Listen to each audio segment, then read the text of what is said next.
brought you by Silver Pumps and Motors. Top quality और consistent performance के लिए सिर्फ सिल्वर पंप्स नाम याद रखना. ఆర్ఎస్ఎస్ అంటేనే అంతెత్తున లేచే పార్టీ కాంగ్రెస్.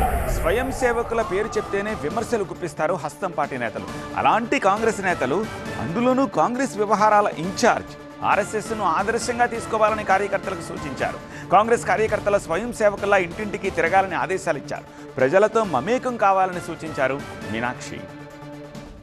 కాంగ్రెస్ తెలంగాణ వ్యవహారాల ఇన్ఛార్జిగా బాధ్యతలు చేపట్టినప్పటి నుంచి పార్టీలో తన మార్కు చూపిస్తున్నారు మీనాక్షి నటరాజన్. హడావుడి బ్యాచ్ కు ఇప్పటికే చెక్ పెట్టేశారు. క్షేత్రస్థాయిలో పనిచేస్తున్న వారికే ప్రాధాన్యత ఇస్తామని కుండ బద్దలు కొట్టారు. పార్టీ బలోపేతం కోసం ఒక్కో జిల్లా నేతలతో ప్రత్యేకంగా సమావేశమవుతూ దిశానిర్దేశం చేస్తున్నారు. తెలంగాణలో పార్టీ అధికారంలో ఉన్నప్పటికీ కాంగ్రెస్ ను ఇంటింటికి తీసుకువెళ్లాలని కార్యకర్తలకు మార్గనిర్దేశం చేశారు మీనాక్షి నటరాజన్. రాష్ట్రీయ స్వయం సేవక్ సంఘ్ తరహాలో కార్యకర్తలు ఇంటింటికి తిరిగి ప్రజలతో కలిసిపోవాలని సూచించారు. వారి కష్ట సుఖాలు తెలుసుకోవాలని ఆదేశాలు జారీ చేశారు. గ్రామ స్థాయిలో పార్టీకి బలం పెరగాలంటే తాను చెప్పినట్టు చేయాలన్నారు ఆమె. కాంగ్రెస్ ఎంత మంచి పథకం ప్రవేశపెట్టినా దాన్ని ప్రజల్లోకి తీసుకువెళ్లడంలో కార్యకర్తలు విఫలమవుతున్నారని మండిపడ్డారు మీనాక్షి. సోషల్ మీడియాలో ప్రత్యర్థి పార్టీలు దూసుకుపోతున్నాయని, ఆ పార్టీలకు అడ్డుకట్ట వేయాల్సిన అవసరం ఉందన్నారు కాంగ్రెస్ తెలంగాణ వ్యవహారాల ఇన్ఛార్జ్. కాంగ్రెస్ సోషల్ మీడియా చాలా బలహీనంగా ఉందంటూ ఆగ్రహం వ్యక్తం చేశారామె. అందుకు ఉదాహరణగా ఇటీవల ఫేస్బుక్ ఓటింగ్ లో బీఆర్ఎస్ కొచ్చిన ఓటింగ్ శాతం చూపించినట్టు సమాచారం.